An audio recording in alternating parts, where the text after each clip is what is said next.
নমস্কার বন্ধুরা, সুস্মিতার গল্পের আসরে আপনাদের স্বাগত। আশা করি আপনারা সকলেই ভালো আছেন।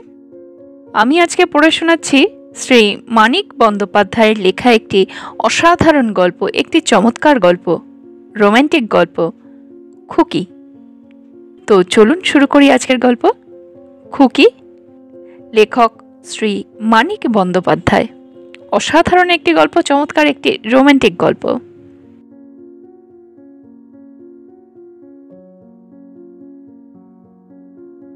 যার ভালো নাম কাদম্বিনী, তার ডাকনাম সাধারণত হয় কাদু অথবা কাদি।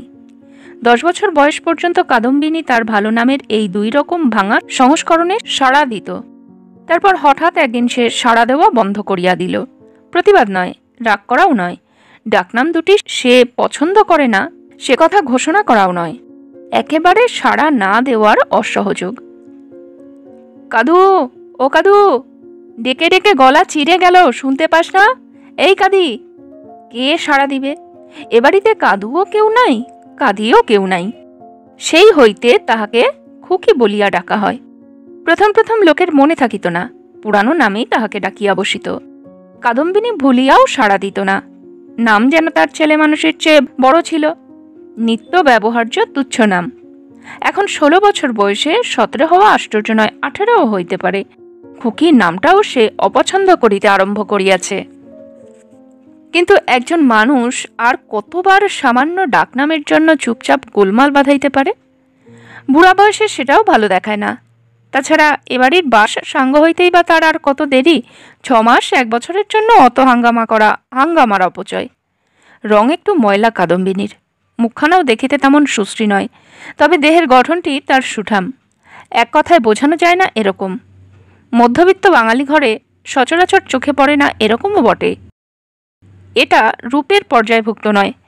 মেয়েদের যে রূপ ভদ্রলোকেদের চোখে পড়ে, সেটা তাদের মুখে আর চামড়াতেই বেশি।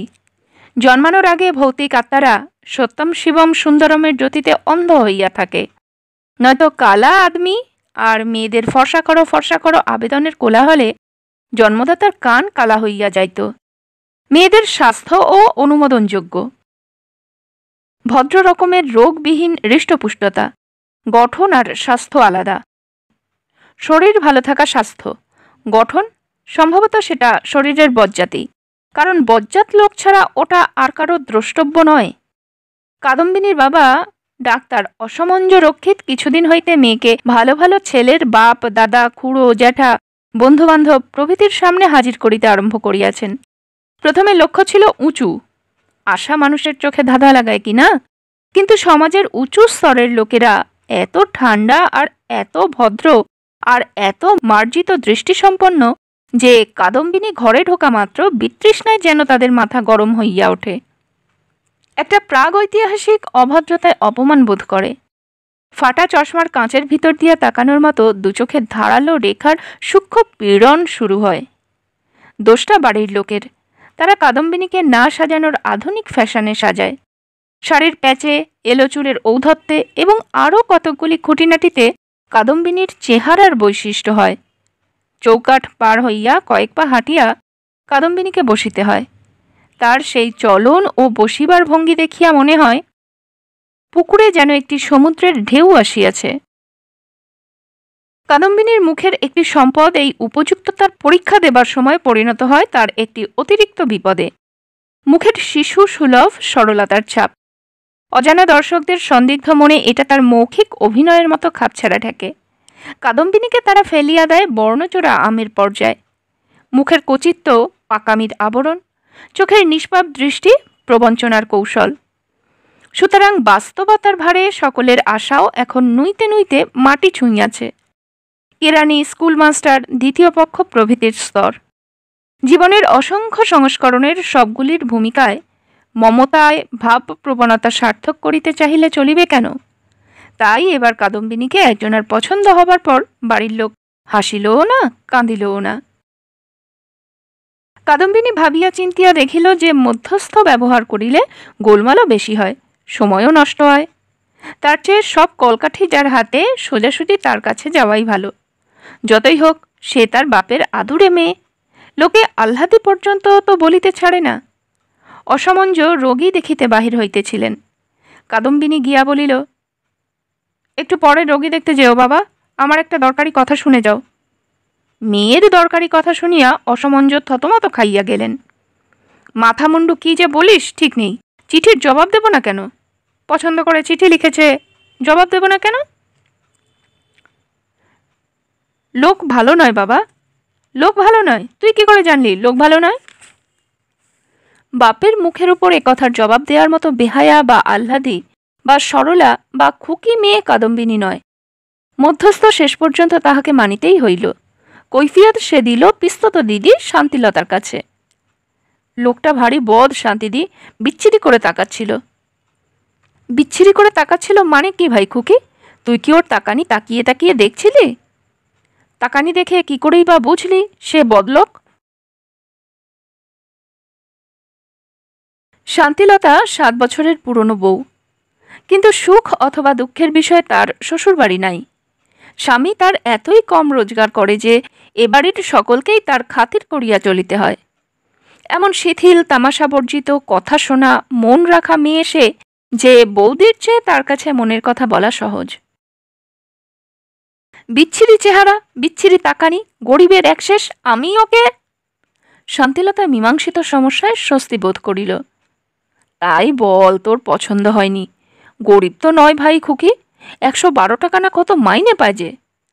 পাক, ওর সঙ্গে আমার যদি ইয়ে হয় তাহলে আমি গলায় দড়ি দেব, নয় বিষ খাবো, নয় কাপড়ে আগুন ধরিয়ে। শান্তিলতার কাছে মাসে মাসে 112 টাকা অনেক। কাদম্বিনীর অপছন্দ, সজল চোখ আর সাংঘাতিক নভেলি কথার অর্থ সে বুঝিতে পারিল না। এমন বোকা ছেলে মানুষ সরল মেয়ে না হইলে কারো মুখ এমন কচি খুকির মতো হয়? ছি ভাই খুকি, এসব কথা কি বলতে আছে? কি বলিতে আছে আর কি বলিতে নাই সেটা নির্ভর করে যে বলে তার বুদ্ধি বিবেচনার উপর। কাদম্বিনী চোখ পাকাইয়া বলিল, ছি ছি শান্তিদি, তোমরা আমায় ধরে বেঁধে। কথা শেষ না করিয়া কাদম্বিনীর ঢোক গেলার রকমে শান্তিলতার বুকের মধ্যে ঢিপঢিপ করিতে লাগিল। ভয়ে ভয়ে বলিল, ধরে বেঁধে নয় খুকি, কদিন থেকে সম্বন্ধ হচ্ছে, এক জায়গায় বিয়ে তো হওয়া চাই। এ সম্বন্ধ মন্দ কি? 112 টাকা। রাখো তোমার 112 টাকা। উনি বলেছিলেন কাল মাথা ধরে আমার ঘুম আসেনি কিনা, তাই অনেক রাত পর্যন্ত দুজনে কথাবার্তা বলছিলাম। উনি বলছিলেন এখানে বিয়ে হলে খুকি খুব সুখী হবে, বিয়ে পাস, 112 টাকা মাইনে। কাদম্বিনী হাই তুলিয়া বলিল, আমি কিছুই শুনতে চাই না শান্তিদি। আমি কি ফেল না যে একটা বিয়ে পাস হার গিলে 112 টাকায় কি হয় মানুষের? সৌম্য নামে যার জন্য এই বিদ্রোহ সেও কম হার গিলে নয়। 6 মাস ওকালতি করিয়া 12 টাকাও রোজগার করিয়াছে কিনা সন্দেহ। কিন্তু তার বাবার এত টাকা আছে যে তিনি ভয়ানক কৃপণ হওয়া সত্ত্বেও সৌম্য সিল্কের পাঞ্জাবি গায়ে দেয় আর একটা সিগারেট ফুঁকাইয়া প্রায় 3টা পয়সায় ধোঁয়া করিয়া উড়াইয়া দেয়।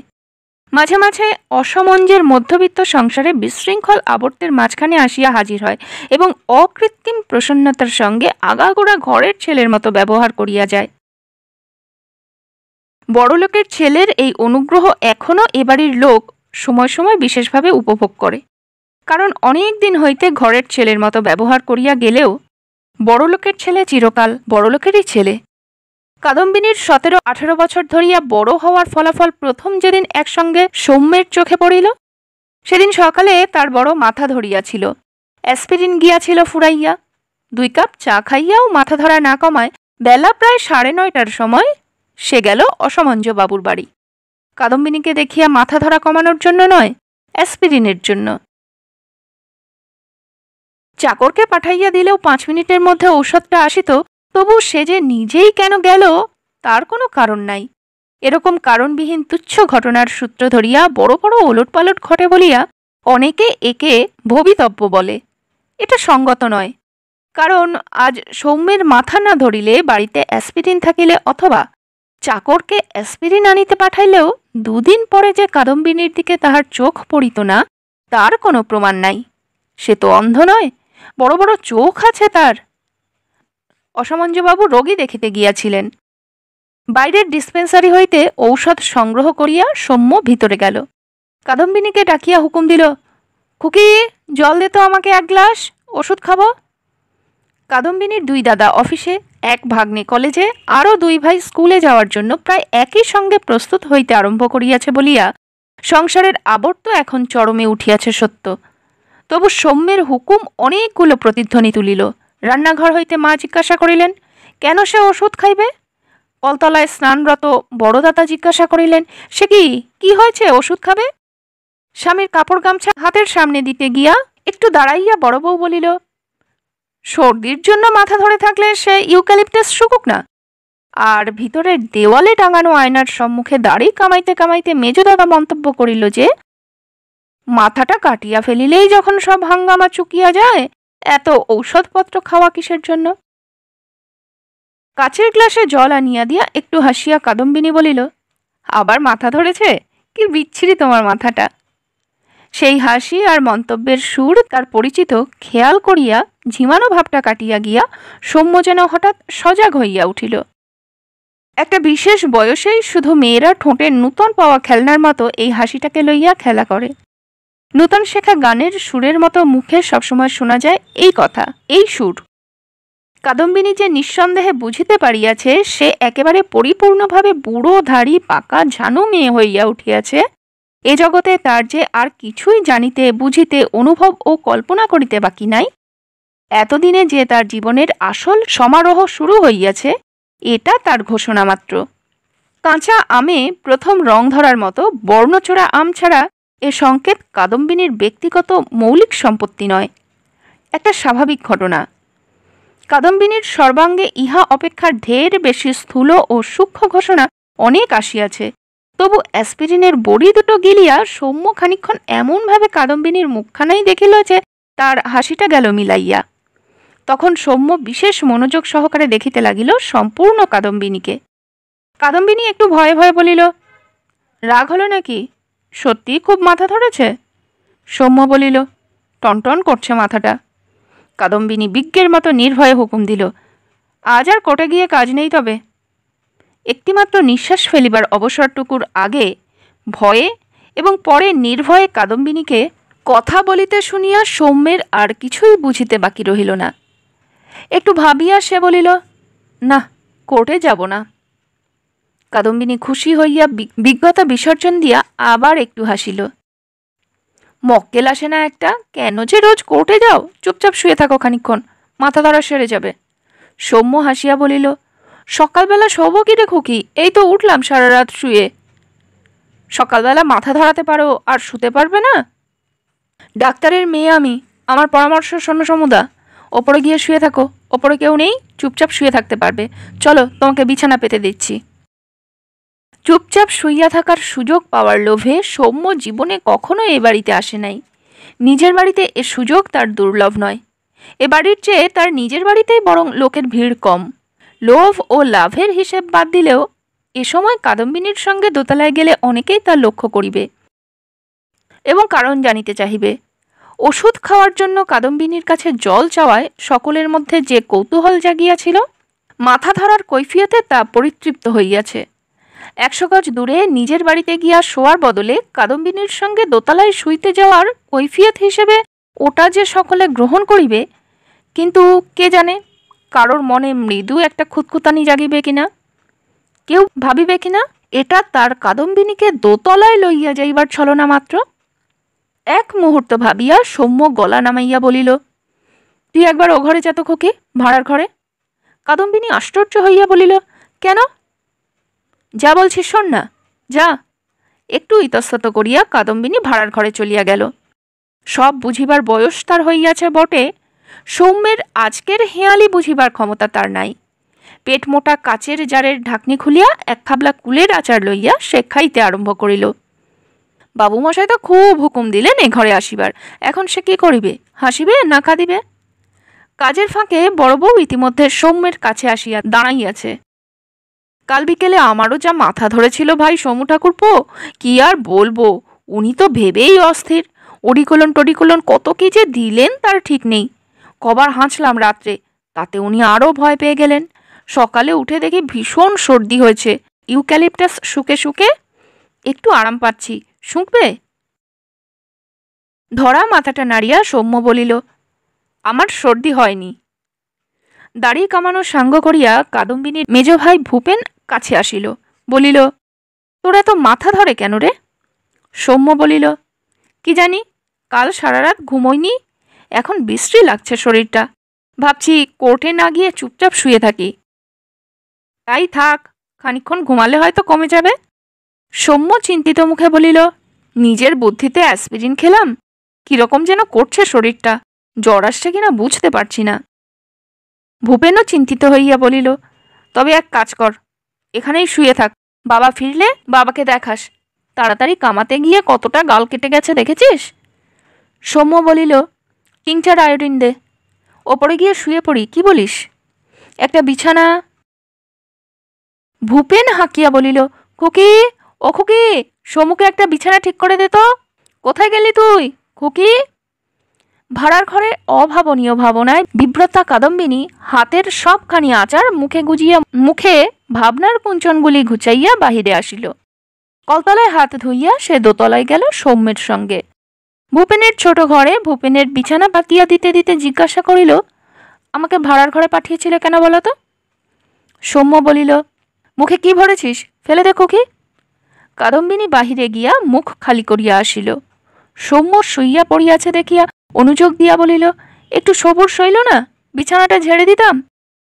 সৌম্য বিছানার প্রান্তটা নির্দেশ করিয়া বলিল, বস খুকি, এখানে বস।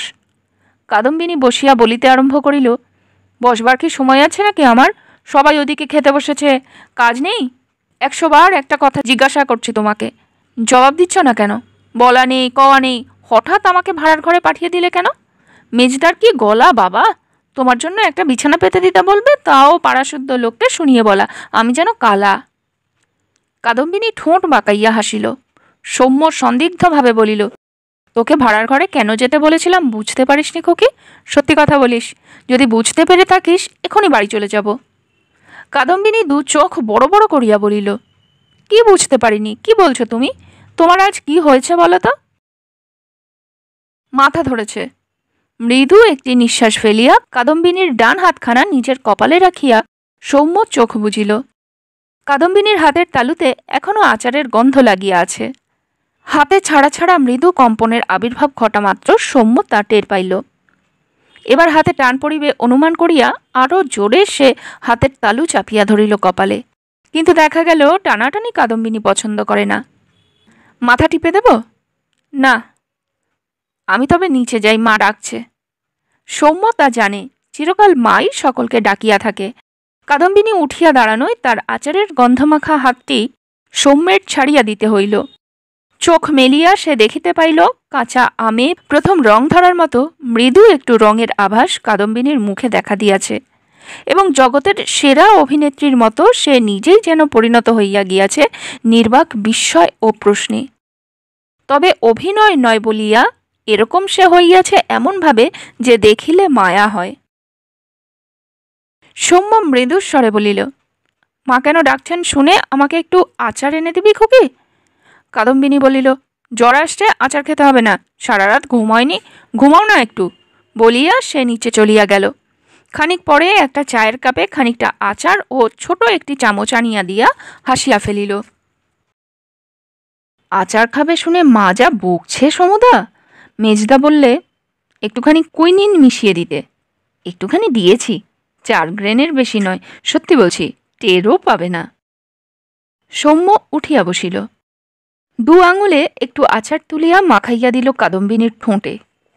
তারপর কাপে অত আচার থাকিতে চাখিতে গেল তার ঠোঁটের হাসি মাখানো আচারটুকু।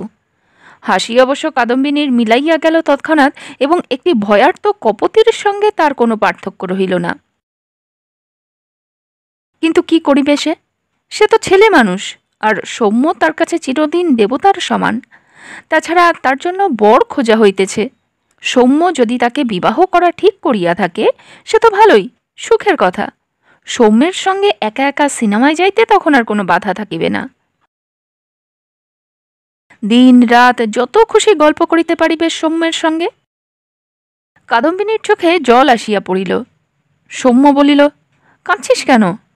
কাদম্বিনী চোখ মুছিয়া অস্ফুট স্বরে বলিল, কাঁদছি না তো।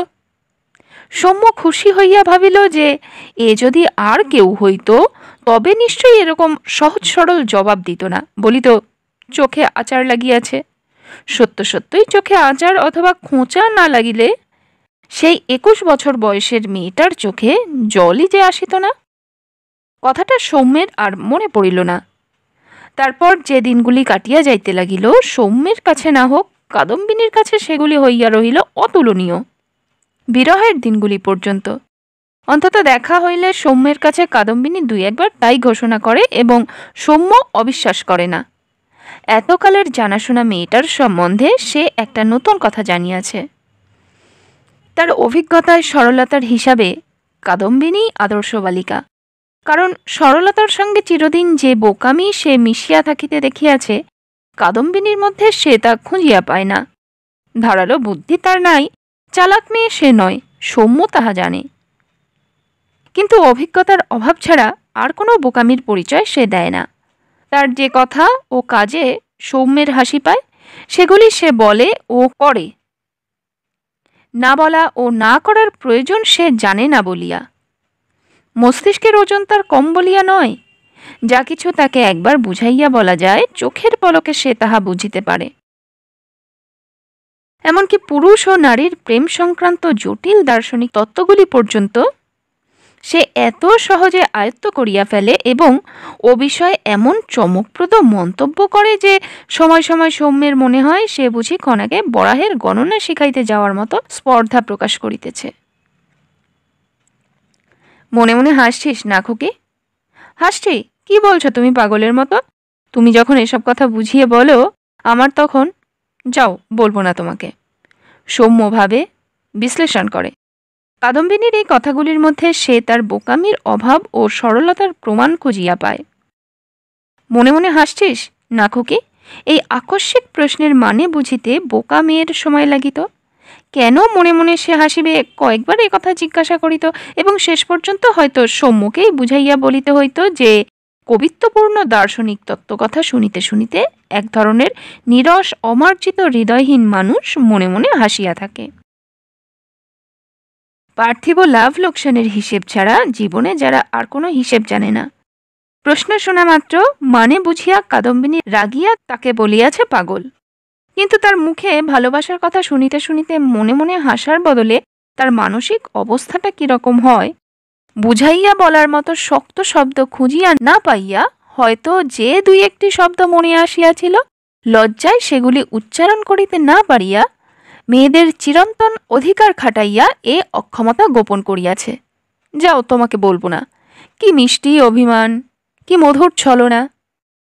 সেই 21 বছর বয়সের মেয়েটা হইলে পুরা 3 মিনিট বক্তৃতা দিত, যার মানে বুঝিতে মন নয় অভিমান খুঁজিতে হইত সৌম্যকে। ভাবিতে ভাবিতে সৌম্যের হৃদয়ে আনন্দ ধরিতে চায় না। 2-1 মাস নয়, কাদম্বিনীকে তার অনেক দিন ভালো লাগিবে, হয়তো একেবারে কাদম্বিনীর বিবাহ স্থির হইয়া যাওয়া পর্যন্ত। গায়ে হলুদের আগের দিন কাদম্বিনীর কাছে সে গ্রহণ করিবে শেষ বিদায়। পরদিন ট্রেনের কামরায় বসিয়া সে যখন বাংলা বিহারের বাহিরের মাঠ বন গাছপালার বিস্ময়কর বিপরীত গতি দেখিতে থাকিবে, কাঁদিতে কাঁদিতে কাদম্বিনী তখন গায়ে হলুদ মাখিবে। নিজে মাখিবে না, সকলে মাখাইয়া দিবে।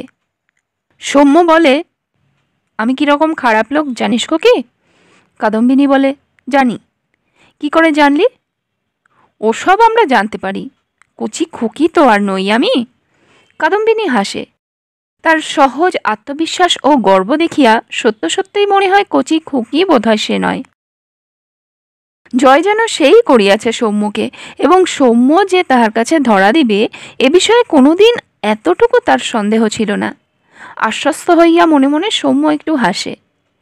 এই রকম মনে করে মেয়েরা, মনে করে কিছু না করিয়াও তারাই করিয়াছে সব। সৌম্যদের বুকে ভালোবাসা জাগাইয়াছে তারা, সৌম্যদের আপন করিয়াছে তারা, সৌম্যদের মাথা খারাপ করিয়া দিয়াছে তারা। এই ভালোবাসার ব্যাপার যদি হয় কবিতা, তবে তারা এ কবিতার প্রেরণা। সৌম্যেরা শুধু কাগজে কলমে কবিতা লেখার কাজটুকু করে, সৌম্যভাবে বিশ্লেষণ করে।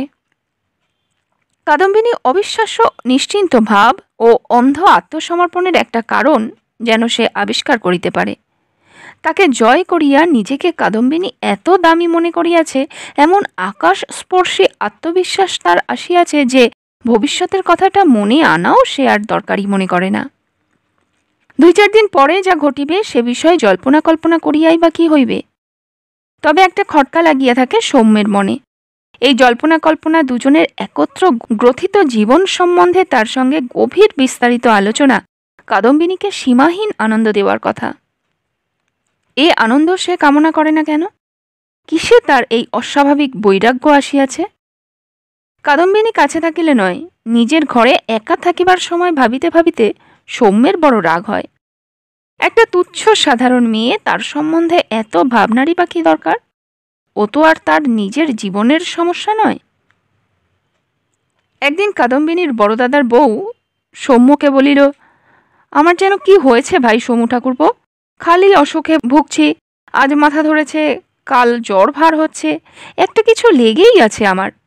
এমন ভয় পেয়ে গেছেন উনি, ভেবে ভেবে শেষে ওর আবার কিছু না হয় শিগগিরই আমাকে নিয়ে হাওয়া বদলাতে যাবেন বলেছেন। সৌম্য বলিল, ভালোই তো, কবে যাবেন? বড় বউ বলিল, জামশেদপুর থেকে খুকিকে দেখতে আসবে, নয়তো কবে নিয়ে যেতেন। খুকিকে দেখতে আসবে নাকি? ও মা, তুমি জানো না ভাই সমু ঠাকুরপো, কি আশ্চর্যি, ছেলে ওখানে কি যেন করে, 250 টাকা মাইনে পায়, বাপ হচ্ছে সাব জজ, এখন পেনশন নিয়েছে, পক্ষাঘাত না কি হয়ে বাপটা আর উঠতে পারে না বিছানা থেকে। ছেলে তাই নিজের বন্ধুর সঙ্গে খুকিকে দেখতে আসবে। চিঠি এসেছে কবে? কাল। ও মা, তাই তো, তুমি আর তবে কি করে জানবে? অসুখে ভুগে ভুগে আমার মাথাটা খারাপ হয়ে গেছে ভাই সমু ঠাকুরপো। দিন তিনেক পরে ঘণ্টা তিনেকের জন্য কাদম্বিনীকে কাছে পাওয়া গেল বটে, কাদম্বিনী কিন্তু আপনা হইতে সাব জজ পুত্রের দেখিতে আসবার কথাটা উল্লেখও করিল না। 2 ঘণ্টা অপেক্ষা করিয়া সৌম্যই শেষে তাহাকে জিজ্ঞাসা করিল, জামশেদপুর থেকে তোকে দেখতে আসবে না? কাদম্বিনী ফিক করিয়া হাসিয়া ফেলিল। আসবে, বেশ মজা হবে না? মজা হবে? কাদম্বিনীর নির্ভয়ে নিশ্চিন্ত কৌতুকোজ্জ্বল মুখখানা দেখিতে দেখিতে সৌম্যের মনে হইল সে যেন ম্যাজিক দেখিতেছে। কি হবে এবার বলিয়া কাঁদো কাঁদো হওয়া যার উচিত ছিল, এ ব্যাপারটা তার কাছে শুধুই মজা। যদি তোকে পছন্দ করে? যদি কি, আমাকে পছন্দ করবে না? ইস! সৌম্য বিরক্ত হইয়া বলিল, তামাশা রাখ খুকি, তোকে দেখে যদি পছন্দ হয়, বিয়ের সব ঠিক হয়ে যায়, তখন কি করবি?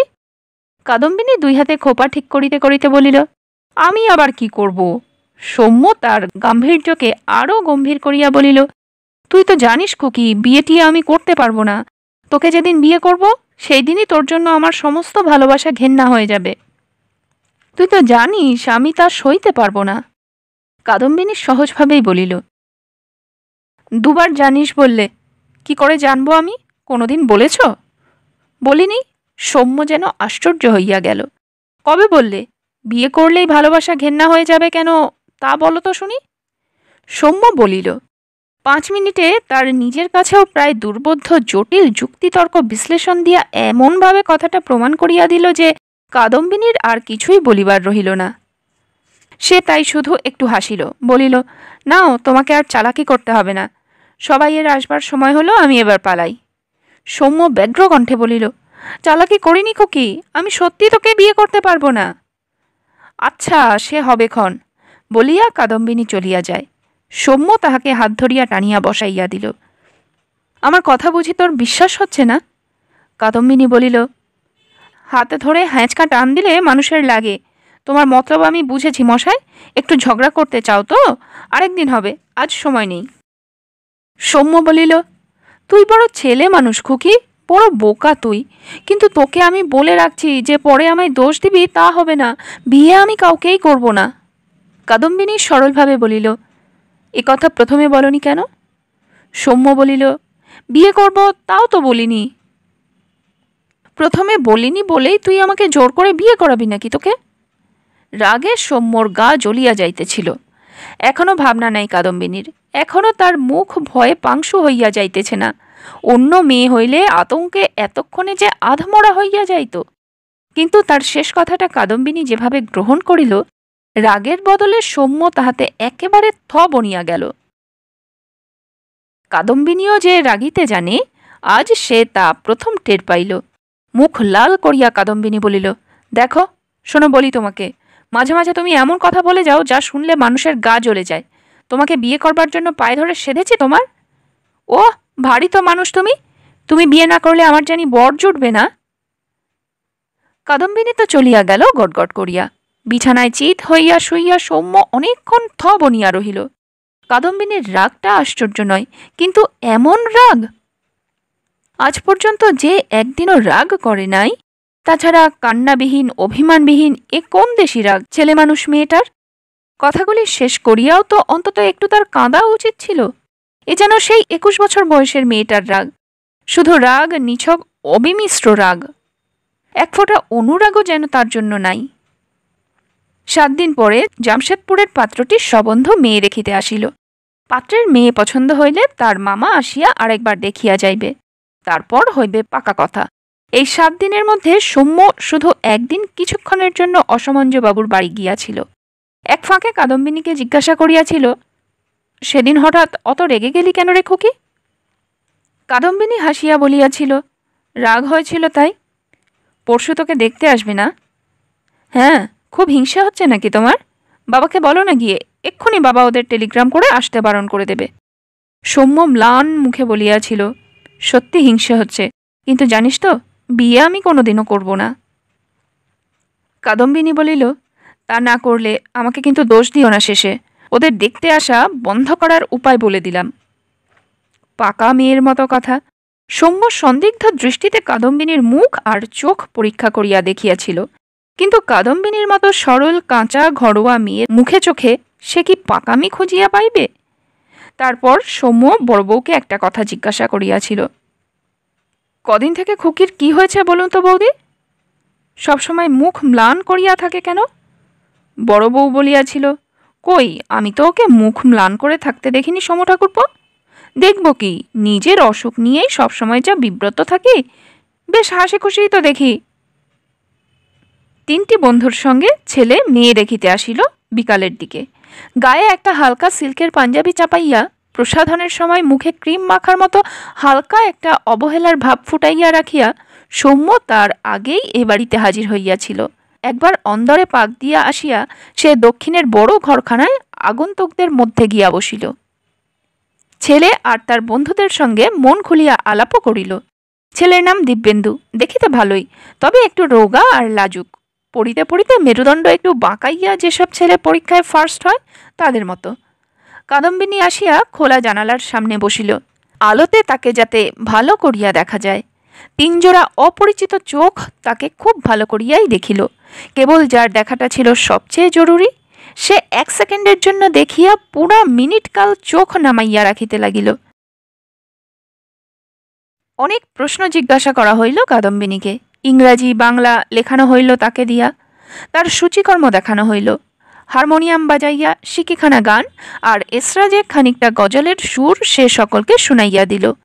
লজ্জা, ভয় ও নম্রতার যে মধুর মুখোশ পরিয়া কাদম্বিনী ধীর পদে ঘরে ঢুকিয়াছিল, এত কাণ্ডের পরে আবার তেমনি ধীর পদে অন্দরে ফিরিয়া যাওয়ার সময়ও তার বিন্দুমাত্র পরিবর্তন ঘটে নাই দেখিয়া সৌম্যের মনে হইতে লাগিল, পানের বদলে সে বুঝি ক্ষয়ের চিবাইতেছে। আগাগোড়া কাদম্বিনীকে সে অবাক হইয়া লক্ষ্য করিয়াছে। 4 মাস ধরিয়া সে যাকে ভালোবাসিয়াছে, তার সামনে কাদম্বিনীর মতো মেয়ে যে 4 জন অপরিচিত যুবকের কাছে এমন নিখুঁতভাবে নিজেকে দেখাইতে পারে, এ অভিজ্ঞতা সৌম্যের ছিল না। এ কি অভিনয়? হে ভগবান, এ কি অভিনয় তার কাদম্বিনীর? কিংবা তার 4 মাসের প্রেমটাই তার কাছে কিছুই নয়, প্রতিদিনকার ডাল ভাত খাওয়া, সাজগোজ করার মতো তুচ্ছ?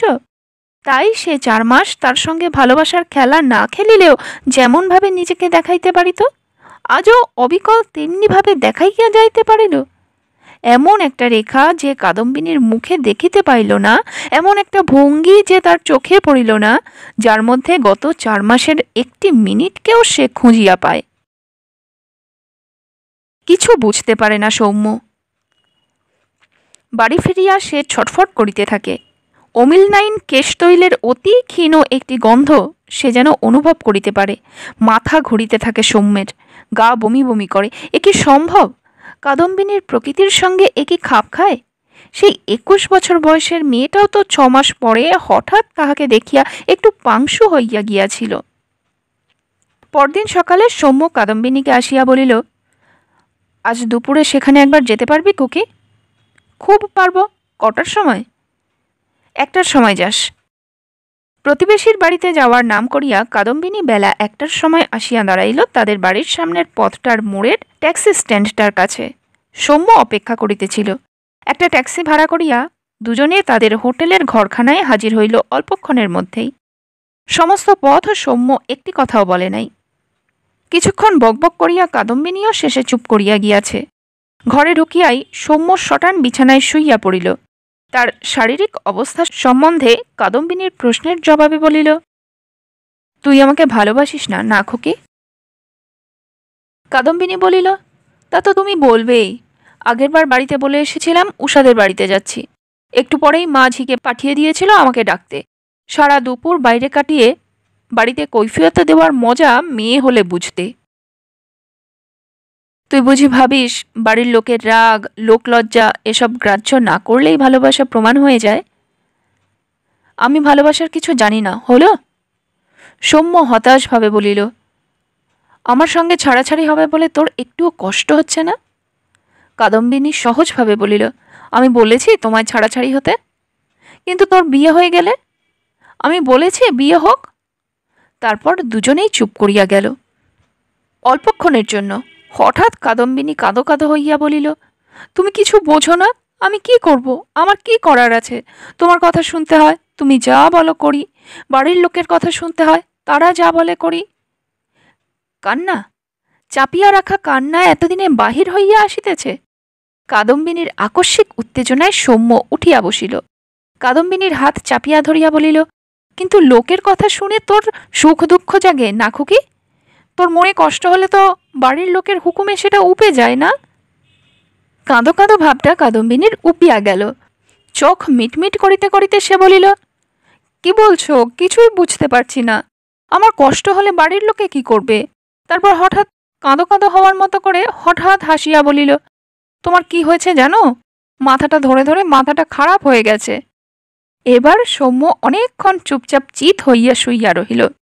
কপালে কাদম্বিনীর হাতের স্পর্শ অনুভব করবার পর ক্লান্ত স্বরে বলিল, তোর সঙ্গে আমার এই শেষ দেখা, বুঝলি খুকি? কেন? তোর বিয়ের সব ঠিকঠাক হচ্ছে আর আমার সঙ্গে মেলামেশা করা উচিত হবে না। আজকেই আমাদের মধ্যে সব শেষ হয়ে যাক, কেমন? সৌম্য এতক্ষণ চোখ বুজিয়াছিল। কথাটা বলিয়া কাদম্বিনীর মুখের ভাব দেখিবার জন্য সে চোখ মেলিল। অল্পক্ষণের জন্য তার মনে হইল কাদম্বিনীর মুখের চামড়াটা যেন টান হইয়া চকচক করিতেছে। কিন্তু একটু ভাবিয়া কাদম্বিনী যখন কথা বলিল তখন সে বুঝিতে পারিল এটা তার কল্পনা অথবা আলোর কারসাজি। আমি কি বলবো বলো? আমি তো বলেছি তুমি যা বলবে তাই হবে, কিন্তু শেষ দিনটা তাহলে মুখ ভার করে থেকো না, হেসে কথা বলো একটু। সৌম্য উঠিয়া বসিল। জুতায় পা ঢুকাইয়া ফিতা লাগাইতে লাগাইতে বলিল, চল বাড়ি যাই। উদ্ভ্রান্ত চিত্তের এলোমেলো চিন্তার মধ্যে হইতে সৌম্য ক্রমে ক্রমে একটা প্রকাণ্ড তত্ত্বকথা আবিষ্কার করে। এ জগতে নিয়ম নাই, শৃঙ্খলা নাই, এখানে সমস্ত আবোল তাবোল।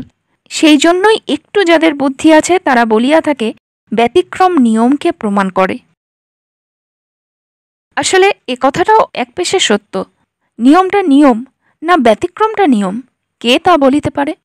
10 বার নিয়ম আর একবার ব্যতিক্রমের দেখা পাইলেই নিয়মটাকে মানুষ নিয়ম বলে, কিন্তু 10 বার ব্যতিক্রম আর একবার নিয়মের দেখা পাইলে মানুষ তো ব্যতিক্রমটাকেই নিয়ম বলতো। এই ভীষণ জটিল তত্ত্বটা আবিষ্কার করবার পর সৌম্য কিছুক্ষণ গভীর তৃপ্তি বোধ করে। প্রহারের পরে চকচকে খেলনা পাইলে ছোট ছেলেটা যেমন সজল চোখে আহ্লাদে গদগদ হয়, এই দুশ্চিন্তাটি আয়ত্ত করবার পর সৌম্যের আহত মনে তেমনই সঞ্চার হয় আনন্দের। সেই 21 বছরের মেয়েটা যদি চুলোয় গিয়া থাকে, কাদম্বিনীও চুলায় যাক। কোর্টে গিয়া একটি পেটি কেসে মক্কেলের পক্ষ সমর্থন করিয়া সে এমন বক্তৃতা জুড়িয়া দেয়, 3 বার সংক্ষেপে তার বক্তৃতা শেষ করিতে বলিয়া হাকিম তার মক্কেলের 7 টাকা জরিমানা করিয়া দেন। এদিকে একদিন জামশেদপুরবাসী দিব্যেন্দুর মামা আসিয়া কাদম্বিনীকে দেখিয়া পছন্দ করিয়া যান এবং দেখিতে দেখিতে কথাবার্তা পাকা হইয়া বিবাহের দিন স্থির হইয়া যায়। তখন একদিন সৌম্য কাদম্বিনীকে দেখিতে যায়। অপরাহ্ন বলিয়া বড় বউ তাকে দেয় খাবার, আর কাদম্বিনী করিয়া দেয় চা। বড় বউ জিজ্ঞাসা করে, এতদিন আসনি যে ভাই সমু ঠাকুরপো? কাদম্বিনী মুচকি হাসিয়া তামাশা করিয়া বলে, মাথা ধরার জন্য বোধ হয়। বড় বউ শুনিয়া বলে, একটু রোগাই যেন তোমাকে দেখাচ্ছে সত্যি। অসুখ বিসুখের কথা আর শুনিনি। আমি তো এদিকে অসুখে ভুগে ভুগে মরতে বসেছি ভাই সমু ঠাকুরপো। উনি তো ভেবে ভেবে আধখানা হয়ে গেছেন। বলেছেন কুকের বিয়েটা হয়ে গেলেই হাওয়া বদলাতে নিয়ে যাবেন আমাকে। কাদম্বিনী বলে, বসো, পালিয়ে যেও না, একটা নতুন আচার করেছি, তোমাকে চাখতে হবে। ওপরে বাবাকে খাবার দিয়ে এক্ষুনি আসছি।